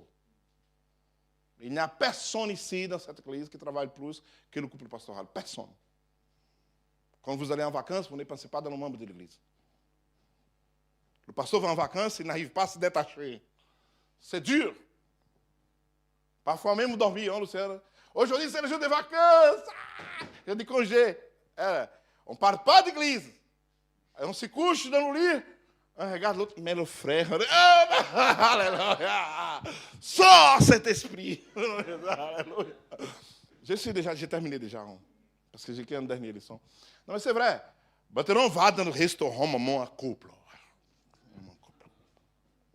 Romantique. Il y a le bougie, on est là, on regarde l'autre, chérie, je t'aime, etc. Et le visage des membres tout passant. Sors au nom de Jésus. Cet esprit. Alléluia. Et l'anniversaire des pasteurs, on ne peut pas oublier. Et de l'épouse des pasteurs, on ne peut pas oublier. Ça doit être un congé, comme dire, un date spéciale dans l'église, un jour férié dans l'église. L'anniversaire du pasteur, il n'a pas parlé ça avec moi. Hein? Voilà, hein? Ah, le pasteur Philippe, il a dit, mes anniversaires sont tous oubliés. Voilà, il n'a pas parlé ça. Anniversaire du pasteur, chacun doit, Seigneur, merci Seigneur pour la vie de mon pasteur. Si vous aimez le pasteur, ceux qui viendront aiment le pasteur aussi. Si vous aimez le couple pastoral, ceux qui viennent aiment le couple pastoral aussi. Alléluia. Et là, je vois la fille de Philippe. Pourquoi il y a beaucoup d'enfants, des pasteurs qui ne veulent plus être dans l'église? Parce qu'ils voient comment leurs parents donnent leur vie. Parce que même les enfants partagent le papa avec beaucoup d'enfants. Est-ce que vos enfants partagent les papas et les mamans avec des autres enfants? Je suis papa de toi et de 1000. Mais les enfants, ils savent, c'est mon papa et ma maman avec, j'ai encore 1000 frères. Aimez vos pasteurs. Valorisez vos pasteurs. Date d'anniversaire, on honore le pasteur, on honore l'épouse du pasteur, le couple pastoral. Dites Amen. Je vais regarder via vidéo. Hein. Philippe, j'ai besoin de dates d'anniversaire et de dates aussi. Parce que je vais regarder. Alléluia. Pour terminer, s'il vous plaît, à la dernière image. Cette image, c'est top. Et une ambition divine pour gagner Pontoise, amém, gagner Paris, la France. Dites Amém. Amém, alléluia. Commencez à parler ça. Pontoise est à nous, Pontoise est à nous. Dites Amém, alléluia. Pontoise est à nous, Pontoise est à nous, amém, alléluia. Dites Pontoise est à nous, amém, alléluia. Et je ne vous entends pas. Pontoise est à nous. Alléluia. Jésus est là, on dit comme ça, Jésus se débrouille, débrouille-toi. On a besoin d'une salle. Débrouille-toi, Jésus. Dernier conseil. Merci pour l'invitation. N'oubliez pas les chaises. Ça, pour moi, c'est l'équilibre entre les ambitions divines et le cœur et notre cœur. N'oubliez pas les chaises. Je vais vous raconter une histoire. Quand j'ai accepté Jésus, je suis allé vers mon pasteur et j'ai dit, pasteur, j'aimerais travailler pour Dieu. Parce que j'étais musicien. J'ai dit, pasteur, je peux jouer, je veux travailler pour Dieu. J'étais prof de philosophie aussi à l'époque. Je veux travailler pour Dieu, pasteur. J'ai des potentiels, le pasteur de Tarcísio. Demain, à 14 h, viens ici que j'ai un super travail pour toi. Pasteur Lana, j'ai dit, ok, pasteur. Quand je suis allé là-bas, les chaises étaient toutes comme ça. Il dit, voilà, Tarcísio, commence ton ministère. Nettoyer les chaises, mettez les chaises. Tous les dimanches, il faut que les chaises soient sur place. C'est ton ministère. Ça fait, cette année, octobre, je vais avoir 20 ans comme pasteur. Et c'est 20 ans, oui ou non, pasteur Luciano? Parfois, dans notre église, nous avons un ministère de service. Aí je viens le matin, je commence à mettre les chaises. Aí là, Carlos, que c'est le responsable, il dit, pasteur, s'il te plaît, n'a pas besoin, pasteur. Je dis, Carlos, c'est important pour moi. Chaque fois que je prends une chaise, je me souviens que c'est lui, pas moi. Je me rappelle d'où je suis venu. C'est les chaises. Ça peut être le parking. Ça peut être les enfants. Oui ou non? Ça peut être le thé. Les chaises. Dites comme ça à la personne à ta droite, à gauche. N'oublie pas les chaises.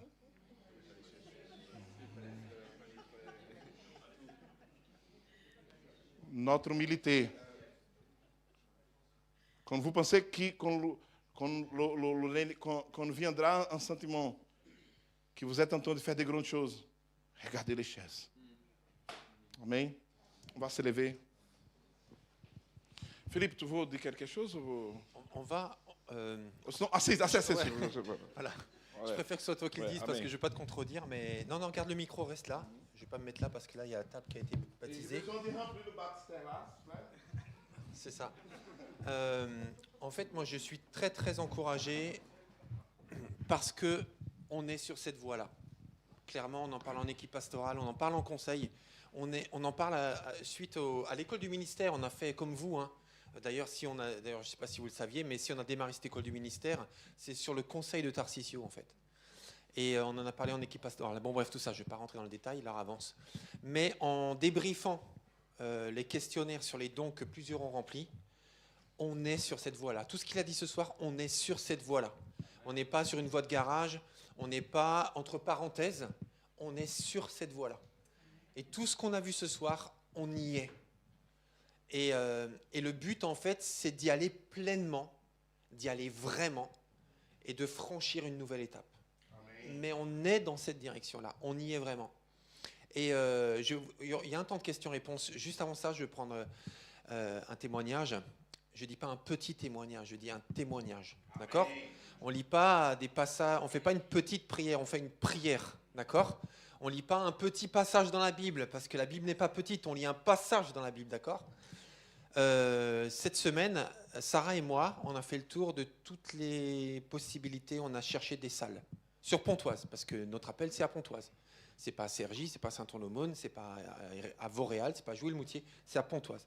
On a cherché sur tous les sites, toutes les salles privées qu'on peut avoir sur Pontoise, parce que vous ne le savez peut-être pas, mais en fait, c'est compliqué de faire des cultes dans une salle municipale à Pontoise. Donc on peut le faire, mais c'est un peu, on est sur un fil. Vous voyez ce que je veux dire ? Donc on peut le faire, mais pas vraiment. Donc si on veut pouvoir évangéliser, annoncer la couleur, faire de la pub dans une salle, il faut que ce soit une salle privée et pas une salle municipale. Donc on a cherché toutes les salles sur Pontoise. J'ai contacté la mairie de Pontoise, la directrice du cabinet du maire, que je connais personnellement. Et je lui ai dit, écoute, toi tu as un réseau, est-ce que tu peux me dire quelles sont les salles privées que l'on peut avoir pour commencer, pour 150, 200 personnes, pour commencer. Dis-moi. Et plus après, mais déjà pour commencer. Elle m'a répondu, sur Pontoise, il n'y a aucune salle privée qui permet, ni restaurant, ni club de sport, ni rien, salle privée qui permet d'aller au-delà de 150 personnes. Ça n'existe pas à Pontoise. Il faut aller dans d'autres communes. Et là, je me suis dit, et donc voilà, on a cherché encore sur tous les sites, machin, de mariage, de conférences, de tout ce qu'on veut. On a cherché.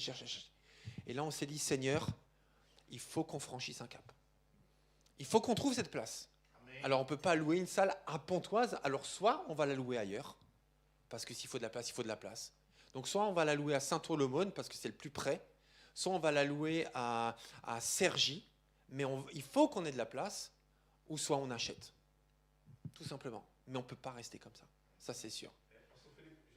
Vas-y, je t'en prie. Tiens. J'ai vu un pasteur qui c'était australien, que lui aussi il avait le même problème, il n'arrivait pas à trouver des salles dans sa ville. Il a une super idée. Il ne voulait pas quitter, il ne voulait pas que l'église soit dans une autre commune. C'est ça? Qu'est-ce qu'il a fait? Il a laissé le siège de l'église dans la ville. Il a loué un petit truc, il a laissé là le siège de l'église, par exemple. C'était un exemple, hein? Église à Pontoise lá, um siège, e après ele faisait le culte le dimanche dans une autre commune. Ça, c'était même une idée qu'on a eue, Luciana, au début. En tout cas, on cherche, et il faut qu'on trouve, parce que ce que Tarcisio a dit tout à l'heure, c'est que avoir de l'ambition, c'est accepter qu'on ne peut plus rester comme ça. Et je pense qu'aujourd'hui, on est nombreux à être là, on ne peut plus rester comme ça. On ne peut plus rester parce que notre zone de confort est une zone d'inconfort. Et je ne parle pas de confort, de confort, de place, de chaleur, tout ça. Je parle de spirituellement, on n'est plus en phase avec Dieu, en fait. C'est-à-dire que quand on prie, quand on jeûne, Dieu nous dit trop de choses pour qu'on arrive à être en paix avec Dieu en restant comme on est. Je ne sais pas si vous comprenez ce que je dis ou pas. On est en phase avec ça. Donc, pour être en phase avec Dieu, on ne peut plus rester comme ça. Ou alors on s'endort et Dieu nous quitte. Enfin, Dieu nous quitte façon de parler. Hein. C'est pas doctrinal non plus. Hein, mais vous voyez ce que je veux dire ? C'est-à-dire qu'il y a un de nous deux qui va plus suivre l'autre, quoi. Tout simplement. Donc, on va faire un temps de questions-réponses. Est-ce que vous avez des questions, des réponses, des commentaires ? Viens, Tarcisio, prends le micro. Est-ce que ça a éveillé quelque chose en vous ? Le temps est compté, donc moi j'ai beaucoup parlé à l'instant, mais je suis pasteur, donc j'ai un peu le droit. Donc ne prenez pas ce droit-là chacun, parce que sinon il va être trop tard. Mais est-ce que vous souhaitez intervenir ? En fait, j'ai une question par rapport à ce que vous avez dit au départ sur le fait de gagner Colmar. Est-ce que c'était vraiment du coup quelque chose qui brûlait je peux te tutoyer? Qui brûlait sur ton cœur et donc du coup quelque chose que tu as reconnu comme venant de Dieu? Oui, comme je vous ai dit après, vous avez vu que j'ai reçu une identité. J'avais un pasteur qui il avait cette passion pour la ville. Et donc, c'était moi transmise. Mais dans le cas, il y a plusieurs personnes à Colmar qui n'avaient pas ça. Et donc, même qu'on n'a pas reçu cette transmission, nous pouvons débloquer cette transmission. Activer parce qu'elle est là. Et comment? Je vais vous donner une clé. Si vous voulez aimer votre ville, commencez à prier pour votre ville. Tous les jours. C'est là qui débloque. Seigneur, bénis, Seigneur. Commence à prier pour toute l'histoire. Quand vous êtes dans la rue, là, Seigneur, bénis, bénis, bénis. C'est là qui débloque la passion, le mot débloque, non actif, on dit comme ça. Voilà, la passion pour la ville. Amen. Mais moi, c'était parce que j'avais déjà reçu de mon pasteur au Brésil. C'était une transmission. Mais dans notre église, il y a des gens qui n'avaient pas, ils n'ont pas eu un pasteur qui les a transmis, mais c'était débloqué avec la prière pour la ville. Si je peux dire quelque chose aussi en tant qu'observateur de toi, Tarcisio, et puis des missionnaires que vous êtes, c'est pour ça qu'à la dernière pastorale, pas la dernière, mais l'avant-dernière, on a voulu absolument donner la parole aux missionnaires. Parce que les missionnaires, ils ont une force qu'on a aussi, mais qu'on ignore. C'est que les missionnaires viennent d'un autre pays et ils viennent pour évangéliser, pour impacter, pour servir, pour entreprendre le salut de nombreuses personnes. Donc quand un missionnaire vient, il vient pour ça. Mais Dieu nous a sauvés pour ça aussi. Mais comme nous, on est nés ici, on a grandi ici, plus ou moins, eh ben en fait, on s'habitue au climat, on s'habitue à l'atmosphère et on trouve des tas d'excuses en disant la France est dure, la France est athée, la laïcité. Et en fait, on s'auto-censure et en fait, on se muselle tout seul. Alors que quelqu'un qui vient de l'extérieur, il se dit mais Dieu m'a donné ce territoire en fait. Et Dieu nous a dit, il nous a donné le territoire de Pontoise. Mais nous, on continue parce qu'on y vit, on est habitué à ne pas parler aux gens. On est habitué à croiser des gens dans les transports, les mêmes personnes des fois, et on est habitué à ne pas leur dire que Jésus les aime. On est habitué à ne pas prier pour eux, parce qu'en fait, c'est notre quotidien. Et c'est là où il faut changer de mentalité et revenir dans la mentalité du royaume, où on voit notre ville avec les yeux de Dieu, qui lui ne s'habitue pas en fait à tous ces habitants qui sont loin de lui. Et je pense qu'on a besoin de changer, enfin comme ça a été dit, changer de mentalité. Seigneur, donne-nous ton regard. Comment tu vois la boulangère? Comment tu vois la caissière? Comment tu vois mon voisin? Comment tu le vois toi, Seigneur? Parce que moi, je suis habitué à le voir. Ou je suis habitué à ne pas le voir peut-être aussi.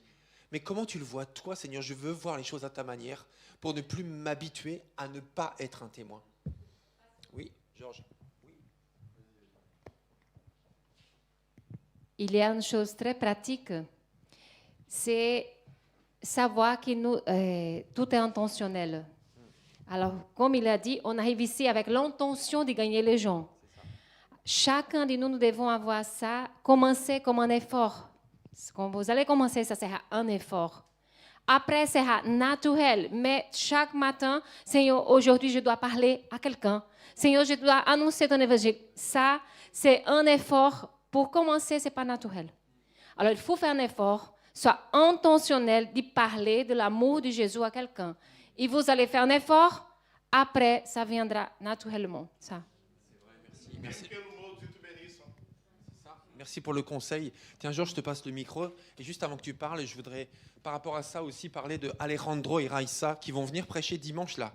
En fin de semaine, on a le pasteur Alejandro et son épouse Raissa qui vont venir prêcher. Et Raissa, elle avait dit à la pastorale, donc la pastorale, c'est la rencontre des pasteurs de l'Église de Dieu, qui a lieu 2 fois par an. Et elle avait dit, en fait, moi, je ne comprends pas. Parce que les Français, donc elle n'est pas française, elle est brésilienne et son mari est chilien, c'est ça? Ok. Et donc, en fait, elle dit, moi, je ne comprends pas, parce que les Français me disent, la France est dure, les Français sont fermés, les Français ne sont pas intéressés par Dieu, ceci, cela, ceci, cela. Et comment ça se fait, en fait, que quand moi, je discute avec eux, ben, je me rends compte qu'ils sont intéressés, qu'ils écoutent. Comment ça se fait qu'on me dit, mais tu ne pourras jamais, par exemple, proposer à quelqu'un, est-ce que je peux prier pour toi, quelqu'un que tu ne connais pas? Comment ça se fait que quand moi je le fais, ils acceptent? Comment ça se fait? Moi, j'ai rien de plus que qui que ce soit. Mais pourquoi, en fait, quand je le fais, les gens acceptent et quelqu'un est persuadé qu'il n'acceptera pas, donc il n'essaye même pas. Donc je rejoins l'intentionnalité. Il faut y aller, en fait, parce que les gens sont tellement moins fermés. En tout cas, la majorité est tellement moins fermée que ce qu'on se convainc qu'ils le sont. Georges. Ouais, je voulais dire 3 choses rapides. Merci pour le partage. Merci beaucoup, Tarcisio. Merci pour tout ce que tu nous as apporté. En fait, ce que j'entends, c'est que c'est très simple. Ce qu'on vient de dire, là, ce que tu viens de dire, Luciana, c'est qu'il y a des choses qui sont très simples, qui sont accessibles. Et en fait, parfois, trop souvent, on est bloqué par des mensonges, par les mensonges du diable. Parce qu'en fait, c'est très simple d'ouvrir la bouche. Ça ne marchera pas tout le temps, tous les gens ne sont pas toujours ouverts, mais il ne faut pas se décourager parce qu'on a un grand Dieu. Deuxième chose, tu nous as rappelé l'identité qu'on a en Christ. Et c'était notre deuxième session, si je me rappelle bien. On a commencé par la première session, c'était sur Dieu. La deuxième, c'était sur l'identité. Donc ça veut dire qu'il faut qu'on prenne aussi le temps de réécouter, de relire, de lire et de réécouter ce qu'on a vu pendant les précédentes séances. Et c'est directement lié. Qui on est en Christ détermine comment on voit Dieu et comment on est, notre comportement. C'est ce que tu nous as dit. Et la troisième chose que j'ai beaucoup appréciée dans ce que tu nous as apporté aussi, et ça c'est aussi un mensonge qu'on a vécu dans l'Église, c'est d'opposer la prière à l'action. De dire, oui, il faut prier, mais c'est pas pareil, ça veut dire qu'on va rien faire. Mais non, mais si on prie, c'est pour être accroché au Seigneur. Et le Seigneur fait au travers de la prière. Donc il y a un mensonge aussi qu'il faut déconstruire dans nos têtes, c'est d'opposer la prière et l'action. Ça va ensemble. On le voit dans la parole tout le temps, en fait. Je vais simplement dire une chose que c'est important. Et comment s'appelle ta fille? Clara. Clara. J'ai entendu que toi, regarde-moi, que toi, tu n'es pas fille d'Annie et de Philippe. Est-ce que ça, c'est vrai? Moi, je vais répéter. J'ai entendu parler que Annie et Philippe t'ont pris à quelque part, tu es adoptive. Est-ce que c'est vrai? Non?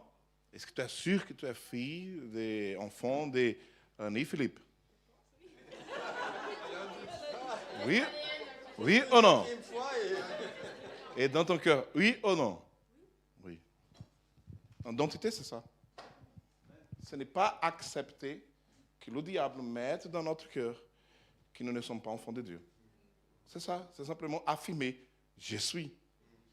Et vivre ça. Regarde là, qu'est-ce que j'ai fait avec elle? J'ai fait ce que le diable fait. Il essaie de mettre un doute dans notre identité.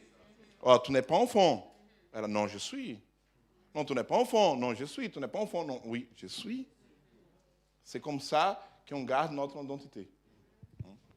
Moi, j'ai remarqué que la plupart des gens qui ont des témoignages puissants de rencontres ou de conversions, comme Tarcisio, comme Luciana, comme Brigitte, comme d'autres parmi nous, ok?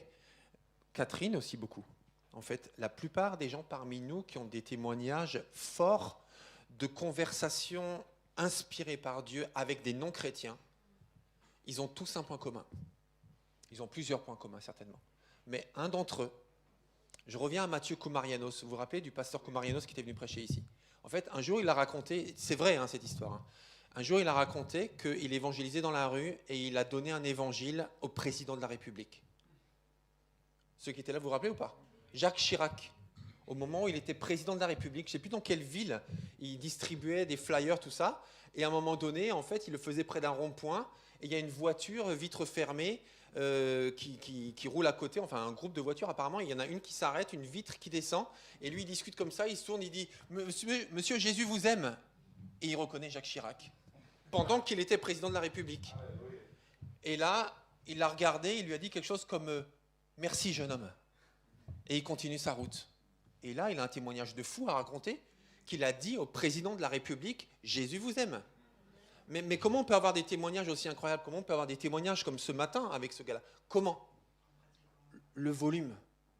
Ça veut dire que plus, toi aussi Daniel d'ailleurs, plus on saisit les occasions, on provoque les occasions pour parler du Seigneur autour de nous, et plus on vit des rencontres surnaturelles.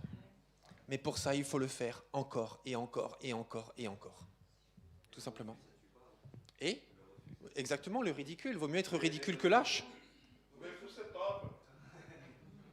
Et c'est top. Vous voulez attaquer le refus, et ça, c'est une autre formation. Quand les gens disent, ah, ça ne m'intéresse pas, un jour ça va t'intéresser. Ça ne m'intéresse pas, c'est pas grave, un jour ça va t'intéresser. Amen. Gloire à Dieu. Toujours dans l'attaque, vous avez compris? Amen. Ben voilà. Moi, je vous raconte pas le témoignage entier parce que ça sera trop long. Mais justement, j'apprécie, moi, parce que le fait d'aller vers les gens, c'est tellement simple. Moi, j'ai fait l'expérience le jour de Noël. Comme tout le monde le sait, je suis toute seule chrétienne, hein, donc avec Bernard, c'est difficile.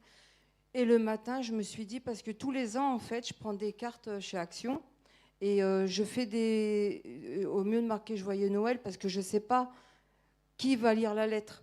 Donc ça peut être quelqu'un qui passe par un deuil, un divorce. Donc je mesure mes paroles, mais j'annonce l'amour du Seigneur et en expliquant quelques mots d'amour et pour les fêtes de Noël, qu'est-ce que c'est. Et je prie le Seigneur et j'en mets quelques-unes dans des boîtes à lettres. Donc le matin, avec Kenji, j'ai dit à mon mari, je vais à la boulangerie. Donc rassurez-vous, je n'ai pas menti, j'ai été à la boulangerie. J'ai prié, j'ai cherché quelques maisons, j'ai mis les cartes de Noël dans les boîtes aux lettres et j'ai décidé d'en garder une où je m'arrêterais, donnée en main propre. Et puis je tourne dans les rues, je dis Bernard, il va dire qu'est-ce qu'a fait la Catherine. Puis là, je vois un petit jeune couple d'une trentaine d'années, ils rentraient du sport à pied. Et donc, je les ai interpellés. Et j'ai dit, s'il vous plaît, coucou, parce qu'ils rentraient. Je leur tends la carte. Ils me regardent comme ça. Je dis, n'ayez crainte, je les rassure, je leur explique. Je dis, c'est pas sectaire. Je dis, c'est simplement la Bible pour dire que Jésus vous aime. Et franchement, les gens, ils étaient émerveillés. Ils m'ont dit, mais merci beaucoup. Alors je dis, je vous donne un surplus. J'ai donné le prospectus qui expliquait qu'est-ce que c'était la naissance du Seigneur Jésus. Et en fait, c'est tellement simple et les gens, ils sont tellement heureux parce qu'en fait, ils voient qu'on s'intéresse à eux. Voilà. C'est ça. Merci beaucoup. Merci. On va devoir s'arrêter pour ce soir parce on déborde toujours un tout petit peu, mais pas un grand peu. Donc, on va s'arrêter pour ce soir. Georges a proposé qu'on se fasse un selfie tous ensemble. Luciana, oh pardon, elle est sortie peut-être. Ah, tu es là, pardon, excuse-moi, je t'avais vu au fond. Est-ce que vous pouvez vous mettre là tous les deux? Et on va faire un... Est-ce qu'on peut tous se mettre debout pour qu'on nous voit tous? Voilà, c'est ça. Ok, alors attendez, on va essayer de faire comme ça. Non, c'est bon. On voit presque tout. On voit. Non, c'est bon, là, on voit tout le monde. L'église a acheté un bon téléphone. Il faut toujours acheter du bon matériel. Ok, on y va. À 3, on sourit. Et on lève les bras même. Allez, on lève les bras. Allez, 1, 2, 3. On y va. 1, 2, 3, encore une fois. Vous êtes heureux ou pas? Super, merci. Ben, on peut applaudir le Seigneur aussi, justement. Merci. Mais on peut rester debout si vous êtes d'accord. On peut rester debout cette fois-ci, c'est pour de vrai. Et puis on va clôturer par la prière. Mais vous savez, en fait, on a été tellement bénis pendant ces 7 soirées. Plusieurs ont dit, ah bon, c'est déjà la dernière. Voilà, c'est la dernière, oui. Mais le vrai sujet, c'est d'appliquer ce qu'on a vu. C'est de vivre ce qu'on a vu. Parce qu'effectivement, si on vit chacune des soirées, si on l'applique, si on se l'approprie, si on l'incarne, ça peut tout changer. Mais c'est pas une blague, j'extrapole pas, je fais pas du commerce de bas étage. C'est que vraiment, si on prend Dieu au sérieux, ça change tout. Si on prend notre identité en Dieu au sérieux, ça change tout. Je ne vais pas refaire tous les sujets, mais si on rejoint Dieu dans ses ambitions, ça change tout. Il n'y a plus personne parmi nous qui pourra dire « je m'ennuie dans ma vie chrétienne ». Il n'y a personne. Vous vous rappelez aussi Christophe Blum qui avait dit « comment ça se fait que nos réunions de prière, on soit si peu nombreux et que ceux qui viennent, on s'endort des fois pendant la moitié ou le tiers du temps ». Pourquoi est-ce que nos réunions de prière sont ennuyantes? Parce qu'on ne rejoint pas Jésus dans sa réunion de prière. Parce que quand Jésus est quelque part, quand Jésus prie, quand Jésus intercède, on ne peut pas s'ennuyer.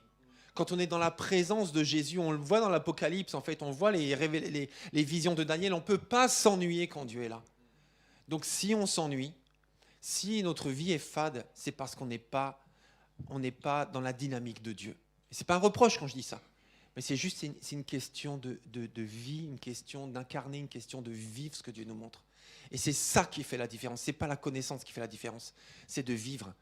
C'est la parole de Dieu mise en pratique qui fait toute la différence. Amen. Gloire à Dieu. Je vais juste prier pour terminer. Est-ce qu'on peut juste élever les mains vers le ciel, tout simplement? C'est symbolique, hein, juste pour dire, Seigneur, c'est vers toi que nous sommes tournés. Seigneur, c'est ta présence que nous accueillons. Seigneur, c'est toi que nous voulons. Seigneur, c'est ta volonté que nous voulons vivre. Seigneur, ce sont tes ambitions que nous voulons rejoindre. Seigneur, c'est ton royaume dont il est question. Seigneur, c'est de ta parole dont on parle. C'est de ton Église dont on parle.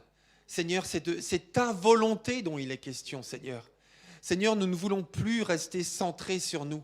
Nous ne voulons plus rester centrés sur nos peurs, rester centrés sur nos sentiments d'illégitimité, sur nos syndromes d'imposture ou sur tout ce qu'on veut, Seigneur, sur nos frustrations, sur nos regrets, sur nos défauts. Seigneur, on ne veut pas garder les yeux fixés sur nous, mais les yeux fixés sur toi, Seigneur.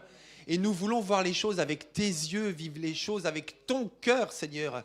Aimer à ta manière, parler avec ta bouche, Seigneur. Seigneur, lire avec ta parole, aimer à ta manière, Seigneur. Toi, tu as aimé tes ennemis. C'est pour ça que tu nous demandes d'aimer nos ennemis. Mais pas avec nos forces, parce que c'est impossible, mais avec ton cœur, Seigneur. Alors, Seigneur, nous voulons être une église du Nouveau Testament, une église pentecôtiste, une église missionnaire, une église vivante, une église qui soit celle de la terre et lumière du monde. Et nous fêtons cette année nos 60 ans d'existence à Pontoise. Nous voulons franchir un cap, Seigneur. Nous ne voulons pas simplement être des témoins du passé, mais nous voulons être ceux qui montrent l'avenir, Seigneur. Nous voulons impacter cette ville, gagner ce pays, Seigneur. Merci pour Tarsisio, merci pour Luciana, merci pour la ville de Colmar, merci pour l'église de Dieu à Colmar, merci pour celle de Münster aussi, Seigneur, merci pour toutes les églises de Dieu en France. Nous voulons que cette année soit une année de vie, une année d'ambition, Seigneur, pour toi. Seigneur, on n'a pas à inventer des projets, on n'a pas à inventer des ambitions, on a juste à rejoindre les tiennes. Alors merci, Seigneur. Seigneur, nous ne voulons plus être comme avant. On ne veut plus vivre comme avant et être enthousiaste et retomber en arrière. Seigneur, mais on veut franchir un cap. Que 2024 soit une nouvelle étape, Seigneur. Un tremplin pour la suite, Seigneur. On ne veut plus vivre comme avant. On ne veut plus vivre comme si on n'était pas venu ce soir. Et ceux qui sont sur Zoom, on ne veut plus vivre comme si on n'avait pas été connectés ce soir. On ne veut plus vivre comme si on n'avait pas vécu l'école du serviteur. On ne veut plus vivre comme avant, Seigneur. Alors, Seigneur, tu entends ça ? C'est un engagement solennel, c'est une déclaration de foi. Je crois que nous sommes appelés à de grandes choses. Je crois que tu nous as sauvés pour être sel de la terre et lumière du monde. Je crois que tu as fait de nous des fils et des filles du roi des rois et du Seigneur des seigneurs. Je crois qu'aucune parole prononcée contre nous ne pourra prospérer. Je crois que nous n'avons rien à craindre, ni personne à craindre. Nous le croyons. Au nom de Jésus. Alors Seigneur, nous proclamons 2024 comme une année de grâce, comme une année de vie, comme une année de miracle, comme une année de croissance, comme une année d'ambition, comme une année de changement, Seigneur. Nous ne voulons plus vivre comme avant, Seigneur. 2024 sera une année de changement. Nous le proclamons, nous le voulons, et nous le voulons parce que tu le veux le premier. À toi toute gloire, au nom du Père, du Fils et du Saint-Esprit. Et tous ceux qui sont d'accord disent. Et tous ceux qui sont d'accord disent. Amen. Gloire à toi, Seigneur. Amen. Merci, Seigneur. Je veux encore finir en remerciant Muriel et Dominique qui, chaque semaine, se donnaient de la peine pour des tables bien garnies. Merci à vous. Un peu plus fort quand même, hein ? Un peu plus fort.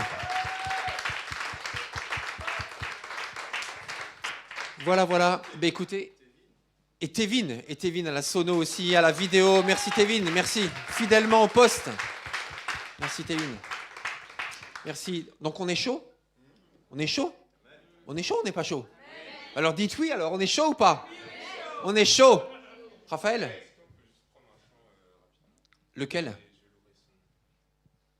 Ok. Je suis né de Dieu. Je suis victorieux, je suis né pour influencer, rempli du Saint-Esprit, toute âme, Tout arme forgée contre moi est nulle et sans effet. Le ressuscité vit en moi, son nom est Jésus. Je suis né de Dieu. Je suis victorieux, je suis né pour influencer, rempli du Saint-Esprit. Oh, oh, oh, oh, oh, oh, oh. Je louerai son nom.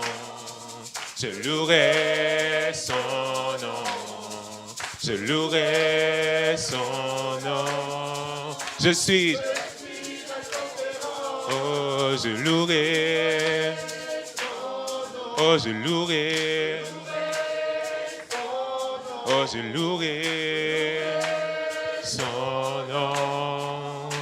Je suis un conquérant.